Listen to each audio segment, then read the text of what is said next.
வணக்கம் நண்பர்களே. திருச்சியில் 45 கோலார் பையன் மச்சான் எல்லோரும் நல்லா இருப்பீங்க நம்பி நானும் நல்லா இருக்கேன். சரிங்களா, வியாபாரம் பண்ணுறேன், வியாபாரம் பிஸ்னஸ் பண்ணலான்னு போனால் எங்கே போனாலும் நஷ்டம் தான், ஏகப்பட்ட கடன் தான் ஆகுது. கிட்டத்தட்ட எனக்கு பார்த்தீங்கன்னா கடை எதுவுமே செட் ஆகல நண்பர்களே. என்னென்னு பார்த்தீங்கன்னா, நம்ம புதுசாக ஒரு பிஸ்னஸ்க்குள்ளே உள்ளே போகும்போது சரியான நம்மளுக்கு க்ரோத்தாக ஆகாது.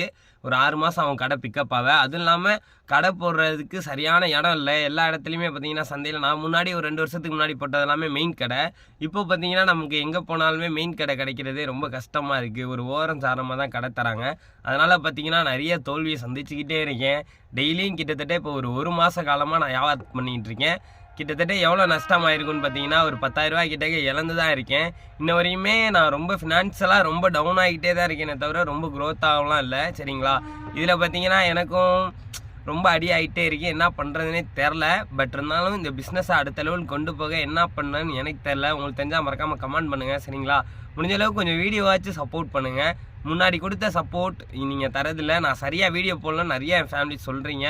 ஓகே, என்னோடய சூழ்நிலையிலேருந்து பார்த்தீங்கன்னா உங்களுக்கு தெரியும் நான் ரொம்ப கஷ்டத்தில் இருக்கனால என்னால் சரியாக வீடியோ போட முடியல. என் ஃபோன் கொஞ்சம் சரியில்லை, என்கிட்ட சரியான கேமரா இல்லை நண்பர்களே, அதான் பிரச்சனை. சரிங்களா, தொடர்ந்து நிறைய பேர் கேட்குறீங்க, பார்க்குறோம்லாம் ஏன் ப்ரோ வீடியோ போடுறதில்லன்னு. சரிங்களா, தொடர்ந்து இனிமேல் வீடியோ வரும், மறக்காமல் கொஞ்சம் சப்போர்ட் பண்ணுங்கள். சரிங்களா, எங்களை மாதிரி கஷ்டப்பட்டு வர பசங்களுக்கு யாருமே சப்போர்ட் பண்ண மாட்டேறீங்க. சரிங்களா, சரி மீண்டும் இன்னொரு சந்திக்கலாம். மறக்காமல் சப்போர்ட் பண்ணுங்கள்.